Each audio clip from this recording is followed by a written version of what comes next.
ada kesan yang kuat bagi termohon dan termasuk ahli untuk mendinai putusan yang sudah mengabulkan permohonan bahwa yang namanya penangkapan, penahanan dan sebelumnya penggeledahan itu tidak sah. Dan jangan lupa, tidak sahnya itu tidak hanya di Assalamualaikum warahmatullahi wabarakatuh. Waalaikumsalam warahmatullahi wabarakatuh. Kawan-kawan semua, terima kasih atas kehadirannya dan loyalitasnya untuk menunggu dan kemudian kita interview setelah sidang ya.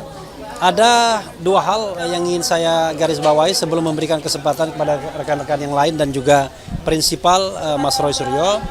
Pertama ya, ada kesan yang kuat bagi termohon dan termasuk ahli untuk mendinai putusan yang sudah mengabulkan permohonan bahwa yang namanya penangkapan, penahanan dan sebelumnya penggeledahan itu tidak sah. Dan jangan lupa, tidak sahnya itu tidak hanya didasarkan pada undang-undang, tetapi didasarkan pada tindakan penyidik. Pertama, dikatakan tidak ada alasan subjektif yang bisa terpenuhi. Berusaha melarikan diri, menghilangkan barang bukti, dipanggil 2 kali, mangkir dan lain sebagainya. Yang kedua adalah tindakan sewenang-wenang. Kalau kita ingat bahwa kontrak dalam tanda kutip penyidik dengan Mas Roy dan Dr. Tifa adalah mereka tidak ditahan, tapi mereka kemudian wajib lapor. Dan wajib lapor itu dipenuhi dengan patut, dengan layak, dan kemudian dengan taat. Sehingga tidak ada alasan memang untuk menangkap. Dan itulah yang kemudian ditangkap oleh hakim pra-peradilan. Tetapi dalam sidang tuntutan ganti rugi yang seharusnya tinggal menentukan kira-kira besarannya, menurut kami, berusaha didinai putusan-putusan tersebut untuk mengatakan bahwa walaupun sudah ada putusan yang mengatakan bahwa penangkapan, penahanan dan sebelumnya penggeledahan tidak sah, tapi tidak serta-merta kemudian berhak atas tuntutan ganti rugi. Ya. Padahal kami berpendapat ya pasti berhak karena sudah ada putusan pengadilan, kecuali kalau belum ada putusan pengadilan hak. Tetapi masalahnya adalah apakah kemudian hak tersebut dengan besaran berapa pengabulannya oleh hakim seperti apa, maka itu adalah kewenangan hakim sepenuhnya. Tetapi apa yang kami minta itu tidaklah kemudian di luar penghitungan yang di luar penghitungan rasional, tidak irasional. Kami meminta tuntutan ganti rugi 106 juta rupiah untuk kerugian material dan itu sesuai dengan plafon 100 juta, hanya lebih 6 juta saja. Dan tuntutan imaterial juga yang cuma 100 juta dalam tanda kutip, dan itu dikatakan oleh ahli tadi bahwa boleh penghitungan tuntutan imaterial. Apa yang kita katakan dengan imaterial itu jauh lebih luas, lebih punya nilai dibandingkan dengan apa yang dicontohkan oleh ahli tadi. Ahli tadi bicara tentang opportunity loss yang lain yang tidak jelas, tapi Mas Roy sudah mengatakan soal nama baik, ya, kemudian track record dan lain sebagainya yang tercederai, terganggu, dan itu proven, dibuktikan dengan bunga, ya, bunga papan dan lain sebagainya. Nah karena itu kami memohon mudah-mudahan ya setelah nanti kesimpulan sidang kemudian putusan itu siang hari biar kita bisa lihat sidang di Pengadilan Negeri Jakarta Timur, Dr. Tifa. Maka mudah-mudahan sidang ini bisa ada dikabulkan. Berapapun angkanya itu nggak penting, yang penting kita berusaha menegakkan keadilan dan berapapun angkanya pasti akan disumbangkan ke yayasan sosial. Itu saja, silakan. Yang lain dulu. Yang lain dulu ya, Risan. Bang Risan dulu. Oke. Ya. Terima kasih. Jadi tadi sebenarnya kalau kita lihat ya, waktu yang diberikan juga sebenarnya dibilang cukup tidak, kurang iya. Ada beberapa pertanyaan yang sebenarnya yang banyak yang harus kita kupas di ahli tadi ya. Nah, tadi yang ingin kami tanyakan adalah masalah yang telah disampaikan Bang RH tadi, bahwa ahli dalam hal ini tidak pernah melihat putusan pra-peradilan nomor 99 peradilan pertama ya Bang ya? Ya, nggak pernah baca. Tidak pernah membaca.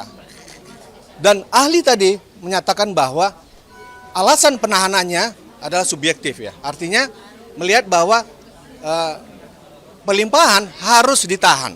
Bagaimana dengan ancaman yang 5 tahun? Apakah harus ditahan? Nah, kalau melihat Kurang 5 tahun.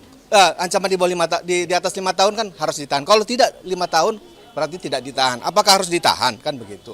Nah, ini ketika kita ditanya, ketika tadi rekan-rekan kita menanyakan apakah melihat pertimbangannya, putusannya tidak. Karena kita jelas-jelas kita melihat dalam pertimbangan tersebut bahwa majelis menyatakan itu tidak sah karena melihat ada wajib lapor. Wajib lapor itu sudah berapa kali dilakukan oleh Pak Roy. Tidak pernah absen. Itu salah satu hakim menyatakan bahwa ini tidak sah. Kemudian kedua juga kooperatif. Untuk pemeriksaan semua segalanya ya Pak ya, kita sudah kooperatif. Artinya tidak ada alasan sebenarnya untuk menahan dalam rangka pelimpahan tahap 2 ini. Nah inilah pertimbangan-pertimbangan ini yang tidak didengar apa tidak dilihat ya, tidak dibaca oleh ahli. Nah, itu mungkin yang salah satu dari kami. Itu Bang. Oke. Ya, silakan. Jadi sebelum Mas Roy Mas Roy, jadi gini, ahli itu yang dimintakan adalah pendapatnya. Dan ahli itu mendasarkan pendapatnya tentu pertama adalah berdasarkan undang-undang dan juga berdasarkan putusan. Tadi pendapat ahli itu hanya berdasarkan undang-undang dan tidak pernah membaca putusan, sehingga apa yang tadi dia nyatakan di dalam persidangan, saya kira hakim juga sudah tahu arahnya kemana gitu ya. Karena pada akhirnya kita harus memberikan apresiasi juga kepada ahli, karena ahli tadi kan dihadirkan oleh pihak termohon yaitu Polda Metro Jaya, yang tentu keterangannya harus lebih menguntungkan Polda Metro Jaya dong. Karena kan kita nggak tahu apakah seperti apa kontrak mereka gitu ya. Tetapi yang pasti adalah dari keterangan ahli tadi, posisi ahli justru pendapatnya banyak lebih menguntungkan kita. Meskipun dia berusaha untuk menolak beberapa argumentasi yang sebenarnya dari awal sudah dia bangun gitu loh. Tapi kami yakin dan percaya bahwa panitra kemudian hakim juga sudah jeli dalam melihat alur dari pendapat ahli. Misalnya tadi ahli menyatakan bahwa berdasarkan ketentuan pasal 173 KUHP yang baru, terhadap seorang tersangka, terdakwa, terpidana yang ketika ditangkap dan ditahan tidak sesuai dengan hukum yang berlaku atau tidak mempunyai alasan yang sah, maka bisa dimintakan ganti kerugian. Itu clear ya, artinya permohonan pra peradilan ini memang mengikuti ketentuan pasal 173 KUHP yang berlaku. Kemudian yang kedua, ahli juga tadi menyatakan bahwa perhitungan nilai ganti kerugian itu didasarkan pada PP 92 tahun 2015, yaitu plafonnya adalah minimal 500.000 dan maksimal adalah 100 juta. Dan kami menyandarkannya pada itu, yaitu materialnya adalah 106 juta, hanya lebih 6 juta, kemudian imaterialnya juga adalah 100 juta. Jadi tidak melebihi apa yang ditentukan oleh hukum negara. Kemudian juga yang ketiga, ahli juga tadi mengatakan bahwa selain material, pemohon juga bisa mengajukan yang imaterial. Jadi sebenarnya pendapat ahli tadi justru menggugurkan beberapa pertahanan daripada Polda Metro Jaya. Dalam hal ini adalah argumentasi hukum yang dibangun pada saat mereka menyampaikan jawaban, kemudian pada saat mereka menyampaikan duplik. Jadi kami melihat bahwa arah mata angin dari pembuktian hari ini sudah lebih menguntungkan ke kami. Tinggal kemudian bagaimana hakim secara hati nurani, kemudian dengan independensinya, prinsip imparsialitasnya, kemudian merangkai semua dalil-dalil yang kami bangun pada saat surat permohonan pra peradilan, kemudian replik kami, termasuk juga jawaban dan duplik dari termohon, termasuk juga ahli yang kami hadirkan dan ahli yang dihadirkan oleh pihak termohon. Mudah-mudahan hakim menemukan titik terang di situ bahwa pemohon memang wajib untuk diberikan nilai ganti rugi, berapapun nilai ganti rugi yang akan diberikan oleh hakim pra peradilan, jangankan 100, jangankan sampai 206 juta yang kami mohonkan, 1 rupiah pun kalau memang itu didasarkan pada penalaran hukum yang bisa dipertanggungjawabkan dan berdasarkan fakta-fakta persidangan, tentu kami akan terima. Ya, jadi kami di sini tidak mengejar nilai berapapun yang mau dikabulkan, yang penting dikabulkan demi keadilan dan demi penegakan hukum. Terima kasih, Mas Roy. Selanjutnya, Mas Roy. Baik. Assalamualaikum warahmatullahi wabarakatuh. Yang pertama-tama kami semua, saya pribadi dan juga atas nama tim Tokham mengaturkan terima kasih sebesar-besarnya kepada Dr. Hendri Jayadi Pandiangan, sarjana hukum, magister hukum, yang saat ini menjabat sebagai Dekan Fakultas Hukum Universitas Kristen Indonesia atau UKI. Ya gitu, beliau tadi menyampaikan itu. Karena apa? Karena sebenarnya benar tadi kata Pak Refli, kata juga Pak Aristan dan juga Pak Gafur. Sebenarnya keterangan yang disampaikan oleh beliau itu, meskipun itu saya terus terang ya, karena saya beberapa kali juga menjadi ahli, itu tidak boleh hanya menggunakan asumsi atau ini pendapat saya dan silahkan kalau itu ditentang. Sebaiknya dia benar-benar netral gitu. Tapi kalau kita benar-benar menggunakan pendapat dia, sebenarnya kita sangat diuntungkan. Karena pertama, ya dia mengatakan salah dia sebenarnya. Tadi teman-teman mungkin nggak sampai karena saya ngikuti betul ya. Dia mengatakan minimal itu ketika dia mengucapkan pertama kali sesuai dengan aturan, dia bilang minimal 50 juta, maksimal 100 juta. Salah. Ya, itu ada rekamannya, silakan dilihat. Ya, minimal harusnya 500.000. Ya, kalau minimal 50 juta berarti kita dapat minimalnya 50 juta kalau menurut ahli tadi. Ya, itu yang pertama, kesalahan yang pertama. Yang kedua adalah apa? Ya, kita semua tertawa. Tentu teman-teman juga, saya juga tadi sempat baca komen dari beberapa netizen. Terima kasih ya. Yang mengatakan bahwa ketika ahli mengatakan tidak baca putusan pra peradilan dan dia mengatakan karena saya nggak mau masuk ke pokok perkara.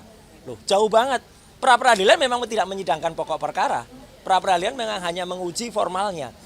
Tapi bagaimana dia bisa menilai secara objektif kalau dia tidak baca putusan pra peradilan yang pertama nomor 99 itu. Apalagi ketika tadi ditanya, ditegaskan.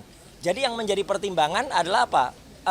Putusan pra peradilan atau undang-undang yang ada. Nah, dia agak sedikit mencoba berkelindan di situ, tapi ya saya maklumilah dia mencoba berselancar di antara itu. Dan juga ketika kemudian dia berusaha, tampak betul berusaha tadi kata Bang Refli mendinai atau menolak lagi putusan pra peradilan yang pertama. Padahal nggak boleh. Putusan pra peradilan yang pertama itu sudah sah. Dan itu sudah inkrah ya, dan itu tidak bisa digugat lagi. Jadi harus, dan ini sebenarnya hari ini hanya menguji saja ya apa yang sah atau apa yang tidak dari permohonan kami. Dan sekali lagi terima kasih dari ahli ini. Yang paling penting adalah apa? Dia mengatakan bahwa imaterial itu boleh, ya imaterial itu boleh dimintakan atau boleh dimohonkan. Ya, hanya mungkin dia tadi menggunakan dasar yang kemudian dibacakan lagi oleh Mas Gafur Sangaji. Jadi sekali lagi tolong ya, ini pesan saya kepada semua ahli, kalau mau membicara soal undang-undang, baca dulu undang-undangnya.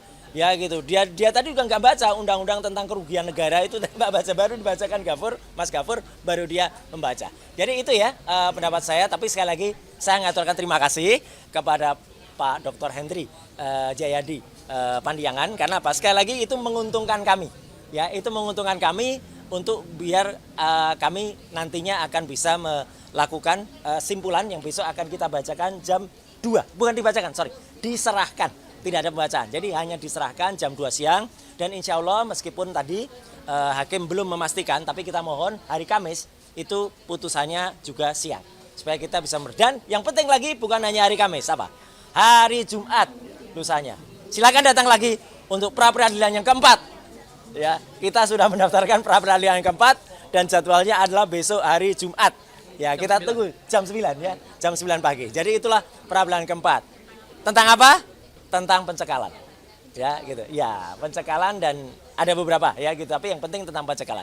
Jadi sekali lagi terima kasih kepada teman-teman semua, dan sekali lagi apa yang kita mohonkan itu adalah tentang kerugian ya, ganti kerugian soal uang ya gitu, tapi jangan dinilai uangnya karena kami tidak melihat apa itu uangnya, tapi uang itu didapatkan dari mana dan siapa pengguna uangnya. Jadi selama pengguna uangnya itu adalah clear, baik, dan kita akan salurkan kepada yang berhak, itu tidak perlu katakan dipertanyakan lagi ya, karena apalagi kalau uang itu digunakan secara tidak sah seperti ini. Nah, kalau ini orang menggunakan uang tidak sah kayak gini nih ya gitu, silahkan dibaca sendiri keterangannya. Jadi kita menggunakan itu putusan ini insya Allah akan kita manfaatkan untuk sahabat-sahabat, untuk teman-teman yang lebih memerlukan. Sampai jumpa besok mungkin singkat banget ya gitu, tapi silahkan jumpa lagi. Yang ramai adalah hari Kamis dan juga hari Jumat di tempat ini. Sekian, terima kasih.